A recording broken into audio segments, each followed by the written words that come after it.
తస్మాత్ జాగ్రత్త. ఈ కథ యొక్క ముందు భాగాలు మీరు వినాలని అనుకుంటే డిస్క్రిప్షన్ లో లింక్స్ ఉంటాయి, లేదా ఛానల్లో సెపరేట్ గా ప్లేలిస్ట్ ఉంటుంది. ఇక కథలోకి వెళ్దామా? వస్తున్నాను అక్క అంటూ భార్గవ్ లోపలికి వచ్చాడు. అమ్మెక్కడుంది? ఒక్కసారి పిలువు. అక్క, నువ్వు మనిషివే కదా, అదేంట్రా అలా అడిగావు? ముందు అమ్మని పిలువు. అక్క, అమ్మ వంటగదిలో ఉంది. నీకు ఫుల్ జ్వరం, నాన్న పేరు తలుస్తూ ఉన్నావు. డాక్టర్ వచ్చి నీకు ఇంజెక్షన్ ఇచ్చి మరీ వెళ్ళాడు. నీకేం గుర్తులేదా? మైత్రి ఆశ్చర్యపడుతూ, అవునా, నాకేమీ గుర్తులేదురా. అమ్మ నీకోసం పాలు తీసుకువస్తుంది అంటూ నవ్వాడు భార్గవ్. ఎందుకురా, నాకు జ్వరం వస్తే నీకు నవ్వులాటగా ఉందా? లేదక్క, నువ్విప్పుడు బ్రష్ చేయకుండా పాలు తాగేశావు. ఛీ, యాక్ అని నవ్వుతూ బయటికి పరుగు తీశాడు. ఈలోపు ఏదో ఫార్వర్డ్ వీడియో వచ్చింది. ఆ వీడియో నోటిఫికేషన్ చూడగానే తనకి అసలు విషయం గుర్తుకు వచ్చి వెంటనే కుమార్కి కాల్ చేసింది. కుమార్, పరిస్థితి ఎలా ఉంది? స్టూడెంట్స్ వచ్చారా అందరూ అని కంగారుగా అడిగింది. మేడం, మీరేమీ కంగారు పడొద్దు. మీకు జ్వరం అని అమ్మ చెప్పారు. అలాగే ఇక్కడ పరిస్థితి కూడా చాలా బాగుంది. అన్నీ మన కంట్రోల్లోనే ఉన్నాయి. మరో 20 మంది స్టూడెంట్స్ మన టీంలో చేరారు. థ్యాంక్స్ కుమార్ అని ఫోన్ పెట్టి శారద తెచ్చిన పాలు తాగింది. మైత్రి, నేను భార్గవ్ గాడు మెడికల్ షాప్కి వెళ్తున్నాము. మందులు తీసుకుని వస్తాను. డాక్టర్ ఒక్క రోజుకే ఇచ్చాడు. నువ్వు ఇంటి దగ్గర ఉన్నావని గరిటకు పని చెబితే నీ కాళ్ళు విరగ్గొడతాను అని ప్రేమతో వార్నింగ్ ఇచ్చి వెళ్ళింది శారద. మైత్రి కళ్ళు మూసుకొని పడుకుంది. చాలా గాఢమైన నిద్ర పట్టింది. మందుల ప్రభావం వల్ల జ్వరం తగ్గడంతో ఇంకా బాగా నిద్ర పట్టింది. సడన్ గా మెలకువ వచ్చింది. ఫోన్ తీసుకుని టైం చూసింది. మధ్యాహ్నం 1 గంట అయ్యింది. మెల్లగా లేచి ఇంట్లో అంతా చూసింది. ఎక్కడా అమ్మలేదు. భార్గవ్ ఇంటి వైపు చూస్తే తాళం వేసి ఉంది. ఈలోపు ఫోన్ మోగుతూ ఉంది. పరుగున వెళ్లి అమ్మ ఫోనేమో అని చూసింది. కానీ కాదు, అది కుమార్ది. మేడం, మీ అమ్మగారు రోడ్ యాక్సిడెంట్ లో చనిపోయారు. ఆమెతో పాటు ఉన్న అబ్బాయి కూడా చనిపోయాడు. పీక్ అవర్స్ కావడం వల్ల స్టూడెంట్స్ కూడా ఎవరూ లేరు. మీకు నేను ఎన్నోసార్లు కాల్ చేశాను, మీరు లిఫ్ట్ చేయలేదు అని కుమార్ చెప్తుంటే మైత్రి చేతిలో ఉన్న ఫోన్ కింద జారి పడిపోయింది. అటు నుండి హలో హలో అంటూ అరుపులు. ఏం జరుగుతుందో అర్థం కాకపోయినా అమ్మెక్కడుంది అనుకుంటూ అసంకల్పితంగా ఫోన్ చెవిలో పెట్టుకుని హలో కుమార్, అమ్మ అన్న తన మాటలు విన్న కుమార్కి పరిస్థితి అర్థమయ్యి మేడం అంటూ వివరాలు అందించాడు. మైత్రి తల విదిల్చి లేచి దుఃఖాన్ని అదుపులో ఉంచుకొని అదే వేగంగా హాస్పిటల్ చేరుకుంది. హాస్పిటల్ ముందు ప్రెస్ వాళ్ళు ఉన్నారు. మైత్రిని లోపలికి వెళ్లనివ్వకుండా అడ్డుపడి ఆమె మీద మళ్లీ ప్రశ్నల వర్షం కురిపించారు. ఆమె ఉద్రేకంతో అందరినీ ఒక్క ఉదుటన పక్కకి తోస్తూ లోపలికి ఉరుకులు పరుగులు తీస్తూ వెళ్ళింది. కారిడార్లో భార్గవ్ అమ్మా నాన్నలు ఉన్నారు. వారి ముఖాల్లో బాధ ఉంది, కానీ ఏడుపు లేదు. ఒకసారి భార్గవ్ అమ్మతో, నేను పోయినప్పుడు కూడా అమ్మా నాన్నలు ఏడవకుండా బాధని లోపలే ఉంచుకోవాలి, అప్పుడే నేను వాళ్లతో పాటు ఉంటాను అనడం గుర్తుకు వచ్చింది. అప్పుడు అమ్మ ఏం సమాధానం చెప్పి ఉంటుందో కూడా ఊహించలేదు. ఒకవేళ అమ్మ కూడా అదే కోరుకొని ఉందేమో అని మనసులో అనుకుని గట్టిగా ఏడవకుండా ఉండాలనే నిర్ణయం తీసుకుంది. మార్చరీ వైపు వెళ్ళింది. అక్కడ కుమార్ ఉన్నాడు. మేడం, పోస్ట్మార్టం ఇప్పుడే పూర్తయింది. అమ్మని కావాలంటే తీసుకుని వెళ్ళొచ్చు అని మెల్లగా చెప్పాడు. నేను ఒక్కసారి అమ్మ మొహం చూడాలి అని అంది మైత్రి. కుమార్ ఆమెను ఉంచిన అరను బయటకు తీసి ఆమెను చూపించాడు. ఆమె ముఖం ఇంకా నవ్వుతూనే ఉంది. చివరిసారిగా శారదని కల్లారా చూసి లోపలి నుండి వస్తున్న దుఃఖం ఆపుకొని, కుమార్, ఈ రోజు ఈ యాక్సిడెంట్ కాకుండా మరొకటి జరిగిందా అని అడిగింది. లేదు మేడం. ఓ గుడ్. అమ్మ తప్ప నాకు ఇంకెవరూ లేరు. అర్థమయ్యింది మేడం, నేను చూసుకుంటాను. థ్యాంక్స్ కుమార్ అని చెప్పి భార్గవ్ అమ్మా నాన్నల దగ్గరకు వెళ్లి అతని అమ్మ చెయ్యి పట్టుకొని, మీ బాధని నేను అర్థం చేసుకోగలను అని చెప్పి అలానే మౌనంగా కూర్చుండిపోయింది. నాన్న జ్ఞాపకాల వల్ల వచ్చిన జ్వరం, దాని తాలూకు నీరసం, ఇప్పుడు శారదా మరణ వార్త మైత్రి మానసిక ధైర్యం మీద దెబ్బ కొట్టాయి. రోజు గడిచింది. ఉదయాన్నే లేచి తండ్రి ఫోటో ముందు పెట్టిన రవ్వ లడ్డూలు వంక చూస్తూ ఒకటి తిని, అమ్మా వింటున్నావా, ఇవి చాలా బాగున్నాయి, నాన్న నిన్ను మెచ్చుకుంటారు అని అప్పటి వరకు ఆపిన శోకాన్ని ఒక్కసారిగా బయటపెట్టింది. ఎంత ఆపుకోవాలి అన్నా అస్సలు ఆగడం లేదు. అదే సమయానికి లోపలికి భార్గవ్ అమ్మ వచ్చింది. మైత్రిని ఆ పరిస్థితిలో చూసి వస్తున్న దుఃఖం ఆపుకొని, మైత్రి, అమ్మ ఎక్కడికి పోలేదు, నీ దగ్గరే ఉంది. నేను కూడా నీకు అమ్మనే. భార్గవ్ గాడికి 16 ఏళ్ళు, నీకు 20 ఏళ్ళు, అంతే తేడా. మీరిద్దరూ నాకు ఒక్కటే. నీలో నేను భార్గవ్ని చూసుకుంటాను, నాలో నువ్వు అమ్మని చూసుకో అని తను కూడా దుఃఖిస్తూ ఆమెను దగ్గరకు తీసుకొని ఓదార్చింది. సరిగ్గా అదే సమయానికి కుమార్ లోపలికి వచ్చాడు. ఆమె పరిస్థితి అర్థం చేసుకుని వెనుతిరిగి వెళ్ళిపోయాడు. చిన్నతనం నుండి అమ్మనే చూస్తూ ఎదిగిన మైత్రి శారద లేదన్న నిజం నమ్మలేక ఆమెనే గుర్తు తెచ్చుకొని పదే పదే కన్నీరు కార్చింది. 2 రోజులు పూర్తయ్యాయి. మైత్రి ఇంట్లో సోఫాలో కూర్చొని ఉంది. కాలింగ్ బెల్ మోగింది. తలుపు తీసి చూస్తే తను ఇంట్రాగేషన్ చేసిన డాక్టర్ నిలబడి ఉన్నాడు. మేడం, మీతో నేను కొంచెం మాట్లాడాలి అని అన్నాడు. కేసు గురించి అయితే కుమార్తో మాట్లాడు సూర్య. కాదు మేడం, అమ్మ గురించి. అమ్మ గురించా? అవును. అమ్మ మీకు ముందే తెలుసా? లేదు, నేను ఆమె మరణించిన తర్వాత చాలా దగ్గర నుండి చూశాను. సరే, లోపలికి రండి. సూర్య లోపలికి వచ్చి కూర్చున్నాడు. ఇప్పుడు చెప్పండి. మేడం, ఆ రోజు స్కూటీ మీద ఉన్న అబ్బాయి పేరు భార్గవ్ కదా? అవును. నాకు తెలిసి స్కూటీ నడిపింది భార్గవ్ కదా? అవును. అమ్మకి స్కూటీ రాదు. మీ అమ్మ భార్గవ్ని కాపాడడం కోసం చాలా ప్రయత్నం చేశారు. మీకెలా తెలుసు? ఎథిక్స్ ఫాలో అయ్యాను. సింపుల్. మీ అమ్మగారు భార్గవ్ కింద పడుతుంటే తనను కాపాడుకోకుండా భార్గవ్ని చుట్టి గట్టిగా పట్టుకొని దెబ్బ తగలకూడదని ప్రయత్నం చేశారు. అందుకే ఆవిడ 2 మోచేతులు చర్మం పూర్తిగా కొట్టుకొని పోయింది. ఆవిడ నిజంగా గొప్పది. మీరు నన్ను అడిగిన అసలైన పోస్ట్మార్టం రిపోర్ట్ అని 2 ఫైల్స్ అక్కడ పెట్టాడు. వాటిని చూసి అదేంటి 2? ఇంకొకటి ఎవరిది? అమ్మదా అని అడిగింది. కాదు మేడం, రెండోది భార్గవ్ది. చెప్పాను కదా, అమ్మంటే పర్సనల్ కానీ భార్గవ్ ప్రొఫెషనల్ కదా. ఈ ఫైల్ కుమార్కి ఇవ్వండి. ఈ 2 ఫైల్స్ మీరే చూడాలి. సరే, అక్కడ పెట్టండి, నేను చూస్తాను. మీ ఇష్టం. మీకు నేను ఇచ్చినవి కాపీస్ మాత్రమే. అసలు ఫైల్స్ కుమార్కి ఎప్పుడో పంపించాను అని చెప్తూ వెళ్ళిపోయాడు సూర్య. మైత్రి ఆ ఫైల్స్ గురించి మర్చిపోయి అలానే కూర్చుని ఉంది. ఈలోపు సాయంత్రం అయ్యింది. కుమార్ నుండి మెసేజ్ వచ్చింది. మేడం, ఇప్పటి వరకు 4 చనిపోయారు. మీరు పూర్తిగా నీరసించిపోవడం వల్ల మీ మాట మీద నమ్మకంతో వచ్చిన స్టూడెంట్స్ బాగా ఫీల్ అవుతున్నారు. అమ్మ చనిపోయి 2 రోజులు అవుతున్నా మేడం ఇంకా రావడం లేదేంటి అని నాకు తెలిసి ఇప్పటికే సూర్య మీకు ఆ 2 పోస్ట్మార్టం రిపోర్ట్స్ ఇచ్చి ఉంటాడు. ఇంకో 4 రిపోర్ట్స్ సిద్ధం చేస్తున్నాడు. అవి మీరు స్టేషన్కి వస్తే నేరుగా చూడొచ్చు, లేదా నేనే తీసుకుని వచ్చి మీకు ఇస్తాను. మీరు ధైర్యంగా ఉంటేనే అమ్మకి ఇష్టమని అన్నారు. ఇప్పుడు అమ్మ మీ దగ్గర లేదు. ఇప్పుడు మీరు ఇంకా ధైర్యంగా ఉండాలి. ఎందుకంటే అమ్మ పైనుండి మిమ్మల్ని గమనిస్తూ ఉంటుంది. మీరు ఇలా ఉంటే అమ్మ ఎలా ఉంటుందో నాకన్నా మీకే బాగా తెలుసు. ఉంటాను అని దాని సారాంశం. తన ఫోన్ వాల్పేపర్గా ఉన్న అమ్మతో ఉన్న ఫోటో వంక అలా చూస్తూ సడన్ గా పైకి లేచి ఫైల్స్ 2 చాలా క్షుణ్ణంగా చదివింది. చాలా ఆశ్చర్యకరమైన విషయాలు బయటపడ్డాయి. కేసు మీద మళ్ళీ ఆసక్తి పెరిగింది. ఫోన్ తీసుకుని కుమార్కి అందరూ సిద్ధమవ్వండి, నేను వస్తున్నాను అని నైట్ 10కి మెసేజ్ పెట్టింది. రిప్లైగా సూపర్ మేడం అని వచ్చింది. మైత్రి లేచి రెడీ అయ్యి తన యూనిఫామ్ వేసుకొని అమ్మ గొలుసు వేసుకొని భార్గవ్ అమ్మ లత భోజనం తిని వెళ్ళమంటే తిని స్టేషన్కి వెళ్ళింది. లతకి మైత్రి మళ్ళీ డ్యూటీకి వెళ్లడం భలే ఆనందంగా అనిపించింది. స్టేషన్ చేరుకున్న మైత్రి అక్కడ సిద్ధంగా ఉన్న అందరినీ చిరునవ్వుతో పలకరించింది. మీరందరూ నా మీద ఉంచిన నమ్మకానికి థ్యాంక్స్. మనకి ఈ వరుస ప్రమాదాల కేసు విషయంలో ఒక చిన్న లీడ్ దొరికింది. ఈ ఒక్క లీడ్ని మనం చక్కగా ఇన్వెస్టిగేషన్ చేస్తే దీని వెనక ఎవరున్నారో మనకి అర్థమవుతుంది. ఏంటి ఆ లీడ్ మేడం? పోస్ట్మార్టం రిపోర్ట్స్ లో ఇప్పటి వరకు ఒక కారణం వల్ల తప్పులు వచ్చాయి. రీసెంట్ గా వచ్చిన రిపోర్ట్స్ లో చాలా ముఖ్యమైన సమాచారం ఉంది. నిజానికి నేను కుమార్ కలిసి ఒక యాక్సిడెంట్ సీసీటీవీ ఫుటేజ్ చూసాము. దానిలో మాకు పక్కాగా బండి నడిపే వ్యక్తి యాక్సిడెంట్ కాకముందే ప్రాణాలు వదిలినట్టు అనిపించింది.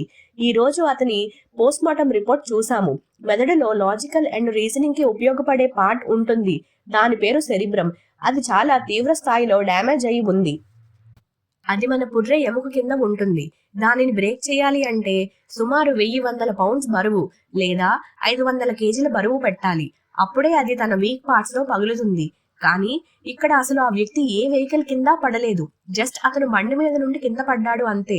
మహా అయితే అతని మీద 100 నుండి 150 కేజీల బరువు పడి ఉండొచ్చు. కానీ అతని స్కల్, అదే బుర్ర మీద ఒక్క గీత కూడా పడలేదు.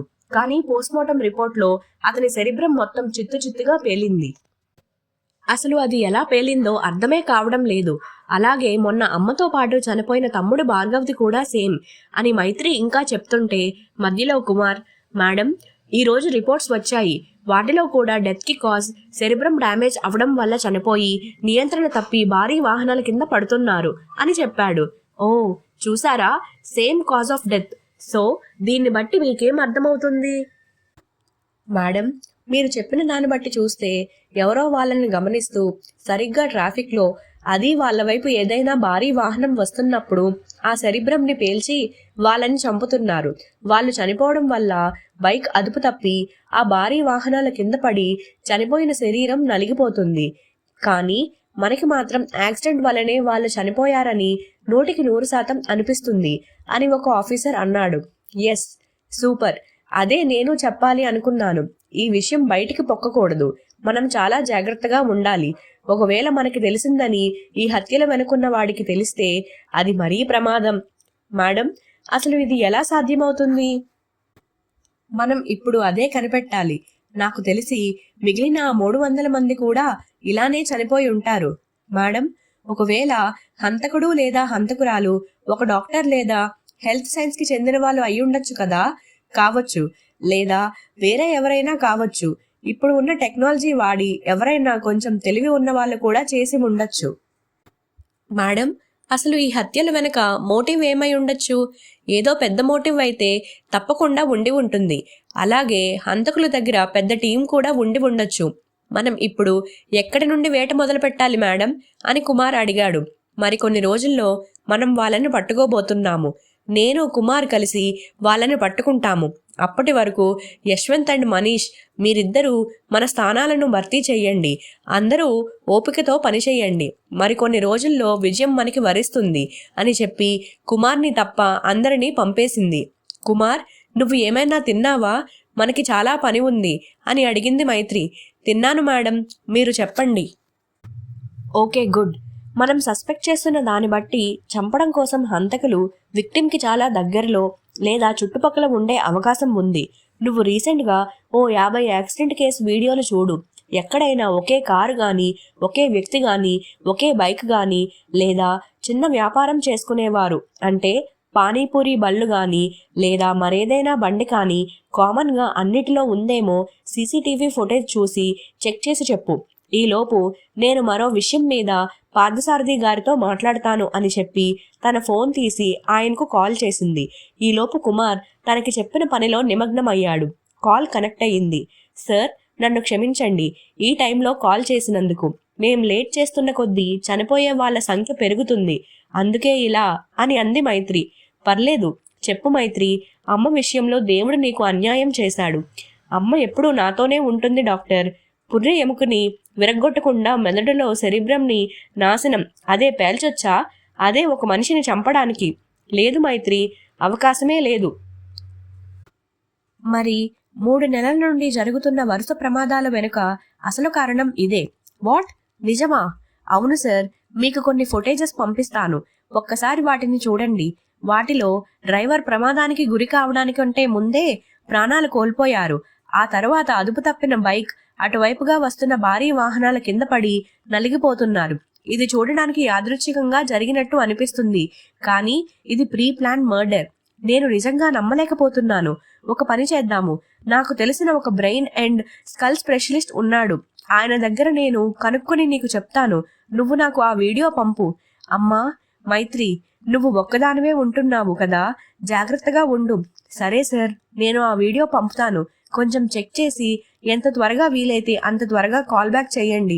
సరే మైత్రి, ఉంటాను. కాల్ పూర్తయిన వెంటనే కుమార్ దగ్గరకు వెళ్ళి పక్కనే కూర్చొని అతను చెక్ చేస్తున్న సీసీటీవీ ఫుటేజ్ తను కూడా తదేకంగా చూస్తూ ఉంది. ఈలోపు పార్థసారథి తన ఫ్రెండ్కి కాల్ చేసి మైత్రికి కావాల్సిన సమాచారం రాబట్టే పనిలో నిమగ్నమయ్యాడు. ఒక్కో ఫుటేజ్ చాలా నెమ్మదిగా ప్లే చేస్తూ ఇద్దరూ బుర్ర మొత్తం స్క్రీన్ మీదే పెట్టి చూస్తున్నారు.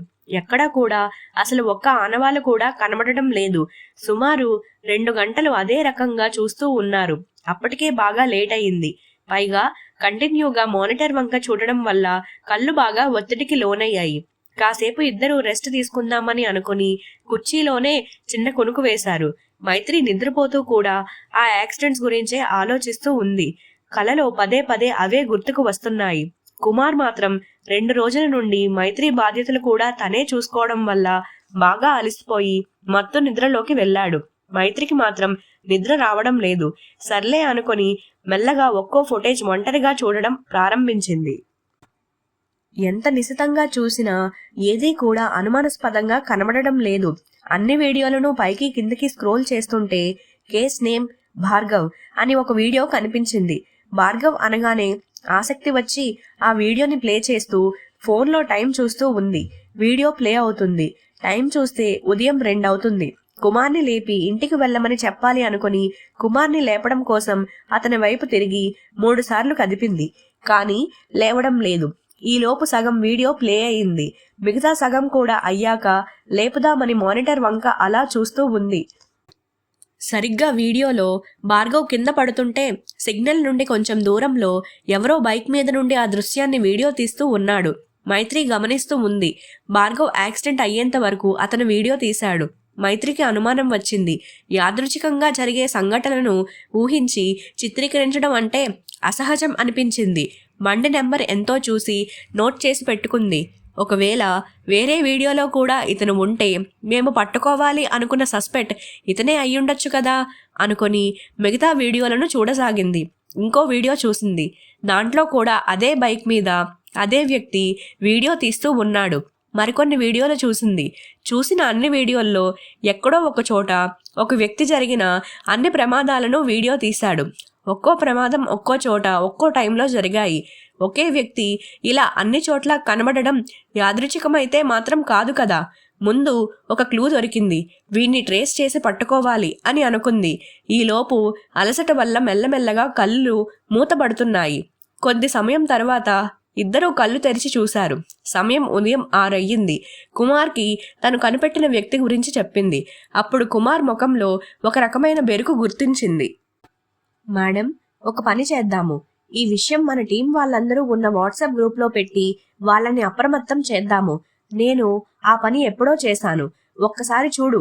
వాడిని గుర్తుపట్టడం కోసం వాడి ఇమేజ్ అంటే ఫేస్ కనబడడం లేదు, జస్ట్ ఆనవాళ్ళ కోసం అంతే. ఎవరన్నా అనుమానంగా కనిపించిన వెంటనే అదుపులోకి తీసుకోమని చెప్పాను. Good madam. అయితే మనం ఈలోపు ఇళ్ళకి వెళ్ళి ఫ్రెష్ అయి వద్దాము. సరే కుమార్, నేను ఎలాగో స్కూటీ వేసుకొని వచ్చాను కదా అని చెప్పి మైత్రి స్కూటీ మీద ఇంటికి స్టార్ట్ అయ్యింది.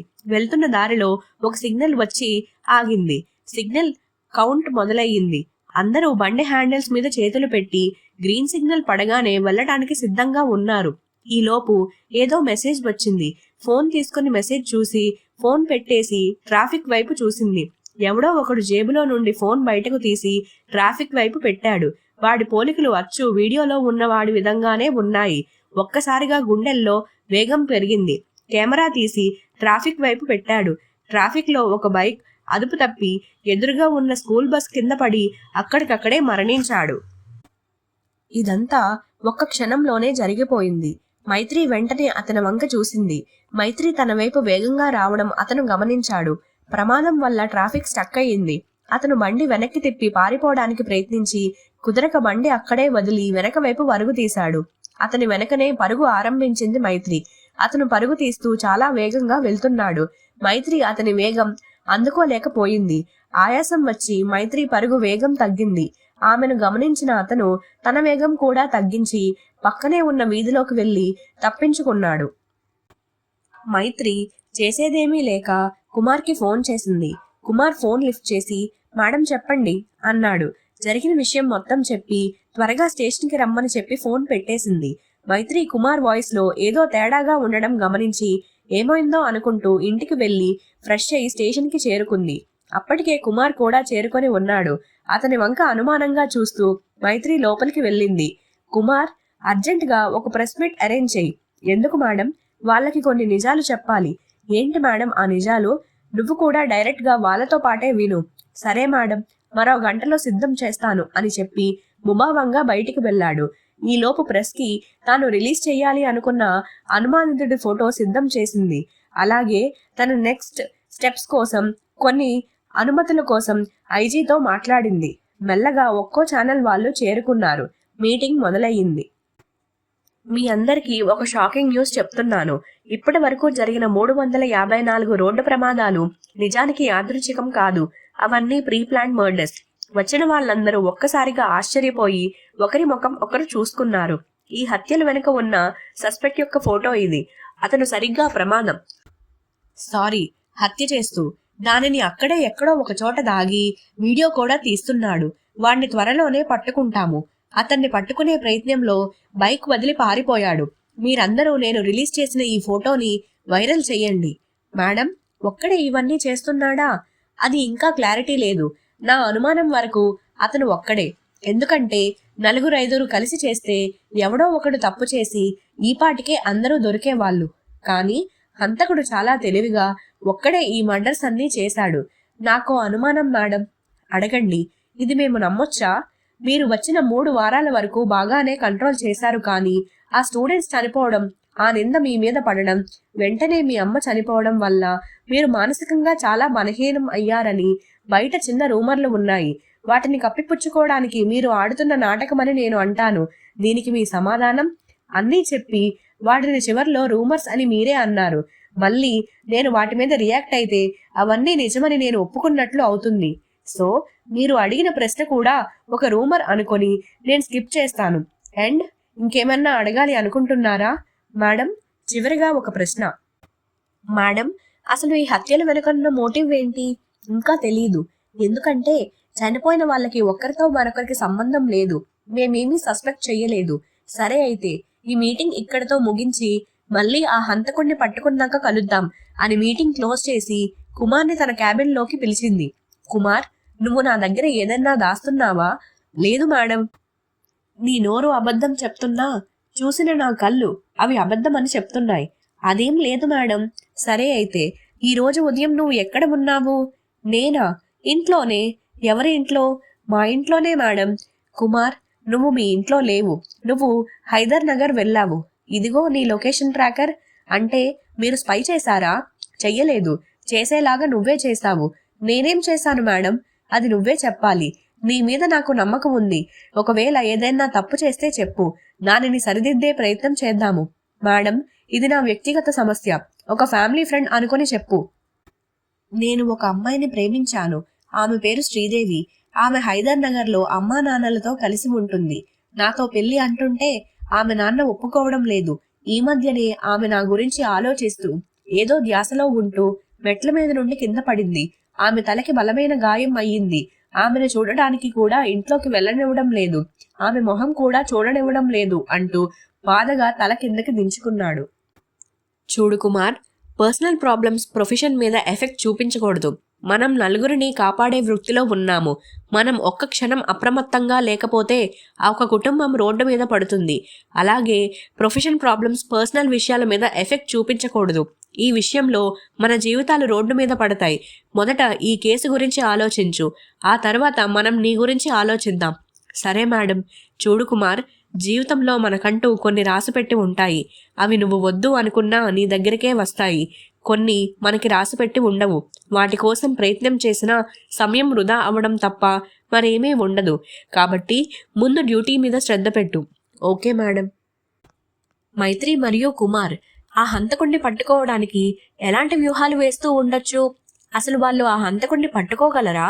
ఆ హంతకుడికి అసలు ఈ హత్యలు చేయాల్సిన అవసరం ఏమిటి? ఈ ప్రశ్నలన్నిటికీ సమాధానం తర్వాత భాగాల్లో తెలుసుకుందాం.